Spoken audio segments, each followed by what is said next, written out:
Hello, my name's Cormac Buchanan. I'm a six-time New Zealand champion and current reigning 600 Supersport New Zealand champion, and I'm here to answer 14 questions.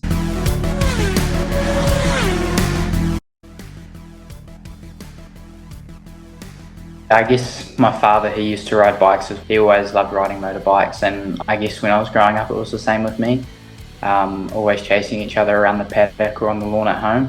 And 2016 I went to Phillip Island MotoGP, and yeah, from there it was pretty much I just wanted to race road bikes. I knew that's what I wanted to do, and yeah, from then it was just about, I guess, training and trying to get as good as possible, and I guess you could say the rest is history. Yeah.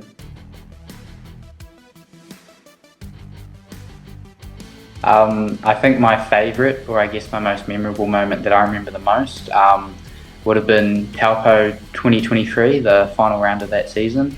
Going into the last race tied with my teammate Jake Lewis on points for the championship was pretty cool. Also having Rogan only, I think, 5 behind as well. So it was a 10th race, a race where anything could happen, and really it was whoever finished in front of the other would be, where they were in the championship order. Cormac Buchanan comes out, wins the final race in the championship. That is absolutely amazing. Jake Lewis tried hard, but he's going to finish in second. Also getting it in my rookie year was quite cool, and also having to get on a plane later that night in Auckland to fly to Europe as well, that also added to the experience. So I just guess that whole season as a whole was really memorable.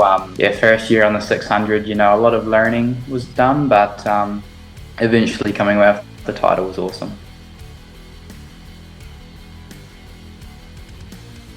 As far as, I guess you could say, rituals, not really.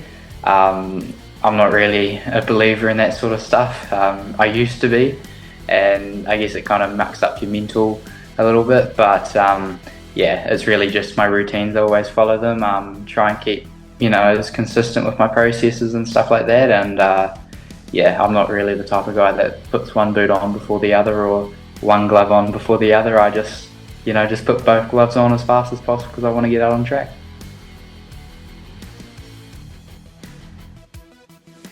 I guess the main thing is, the grip. Also the layout of the tracks. I find New Zealand tracks are very tight, a lot of room for error. It's almost like riding on a road compared to Europe tracks where it's an actual circuit.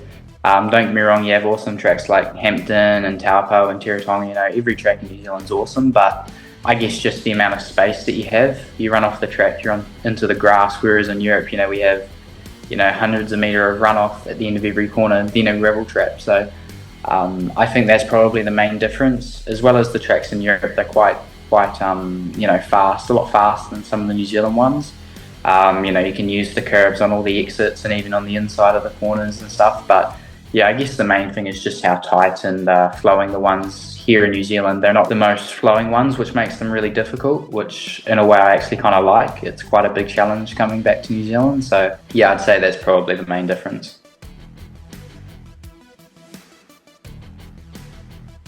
My long-term goal is to be MotoGP World Champion. That's my dream.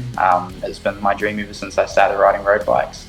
Short-term, to move into the World Championship for Moto3 in 2025. That's my short-term goal. Obviously to move up the ladder, like I guess you could say the pathway, Moto3, Moto2, then moving into MotoGP, that's what my goals are. I'd love to come back home to New Zealand to ride a superbike at least once. I want to tick that off my box. It's something I've been wanting to do for a very long time, have more power. But yeah, I guess my goals are in Europe. That's where they have to be. That's where my focus lies. Back in 2020, it was my first ever national 300 race, and I always used to warm up on the mountain bike, just ride around the pits, just to warm up the legs and stuff. And I was really fixated on doing wheelies and stoppies. And I remember I was doing a wheelie and then the rear tyre came off. And obviously you can imagine how that ends with no protection on. So obviously I put my hands out to, brake the full, and I scuffed my hands up pretty good and, grazed everything up, I think 10 minutes before my race. So we had to run around to go to the medical centre to get everything all bandaged up. And looking back on it, I kind of laugh, but at the time it probably wasn't the most fun experience. I just remember having a race with my hands still, bleeding from the grazes and stuff like that. And I didn't end up even racing for that long because I crashed on the second lap in turn 1. So yeah.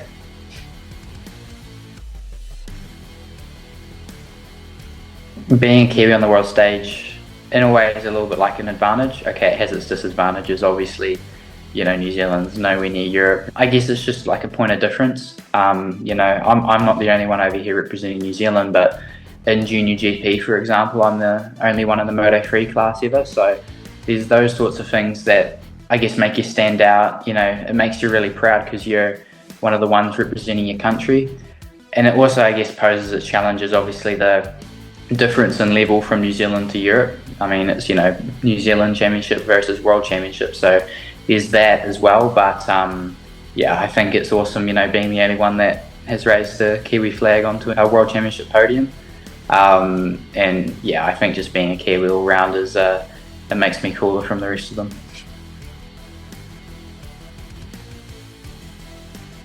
I guess my motivation really is just to do not just me proud, but my country proud, my family proud.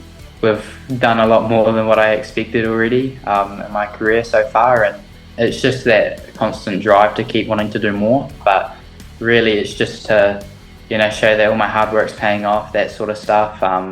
Just to do everyone back home proud, because it's been a really long time since we had a Kiwi on the world stage, doing what I'm doing. Obviously wanting to be the first Kiwi MotoGP world champion, that's also, another thing I want to tick off. And I guess that's what my motivation is. Every day when I'm spending hours and sacrificing a lot of time training and putting in a lot of hard work, I'm always thinking that it's paying off and it's going to work. So that's definitely what my motivation is. I guess my must-haves to have at the track in New Zealand, obviously your bike and your race gear, your helmet, gloves, boots, leathers. Also in New Zealand, I always have to have OSM bars with me. I don't know why, they always make me go faster. It's an extra few tenths down the straight or something like that, I'm not sure. I also have to always bring my warm-up equipment. I can't ride if I haven't warmed up properly. I guess just all the essential things, yeah.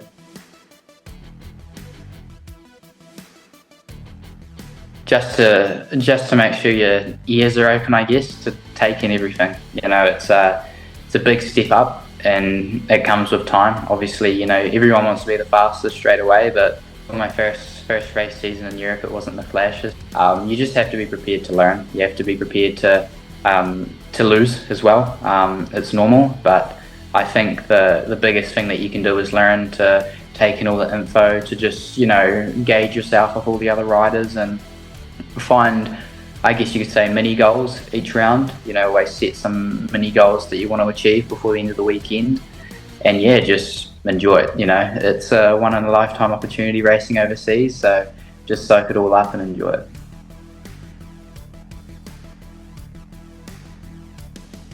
For me, preparing myself for the race weekends, it's crucial. I always spend as much time as possible the week before training. Long weeks, it's long, hard weeks, it's not easy work, but I guess lots of cycling, lots of gym, just, spending as much time as possible training. Not to mention also recovery. That's a big part as well, making sure you're rested and stuff. The actual race week is, obviously I do a few cycles the days before I fly to the racetrack. It's really just about trying to prepare your body in the best way possible, because it's a long weekend. It's not 1-2 days, and there's lots of riding. As well with the heat, you have to be prepared, make sure everything's at the right way, the weight, your fitness levels, your strength and stuff. So making sure that you're in the best shape you can be, because physically when you're prepared and you are, then mentally it helps a lot. Fun fact about me is my nickname, Pollo Loco. In Spanish it translates to crazy chicken, but in Spain they don't actually have a Spanish word for Kiwi. So when you see like Pollo Loco on the back of my helmet, it supposedly translates to crazy Kiwi. And the reason behind crazy Kiwi is because when I first arrived from Speedway, I used to carry way too much corner speed for a Moto 3 bike, and I'd always end up either crashing or running wide and stuff. And the team, they said it's the most crazy riding style we've ever seen, so that's the nickname that I've got. And this year I've tried to be more what we call Pollo Tranquilo, which is more calm Kiwi, so yeah.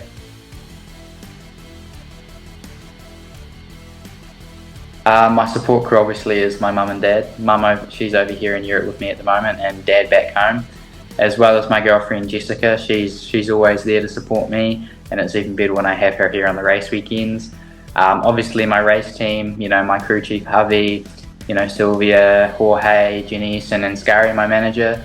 So yeah, all the people there, they all help me, as well as Craig from Camino Coaching. He also helps me a lot, just with that mental prep and stuff like that.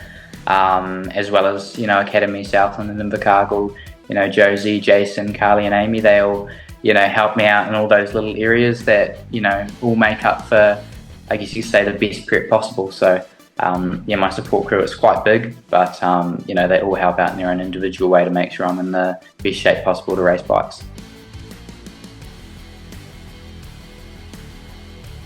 My idol, I have two idols. In road racing, it would be Marc Marquez. I think just the adversity and strength that he's shown from coming back from such a crazy injury and a big crash. I want him to win a world title again, but we'll have to wait and see. And yeah, he's someone that you can look up to. He shows just on the bike what you need, the mentality of a champion and a warrior, I guess you could say. Away from racing, I really look up to guys like Dan Carter. In the rugby world, reading his book and stuff, as well as a rugby player. Obviously he had some injuries over his whole career, and the way that he bounced back from those is something to admire. And yeah, I think just all the traits and qualities that both Mark and Dan show as athletes is incredible, and it's something that I can look up to. And not saying that I want to be injured and stuff like that, but just the way that they can bounce back and show mental, I guess you could say, resilience and stuff, that's something to look forward to.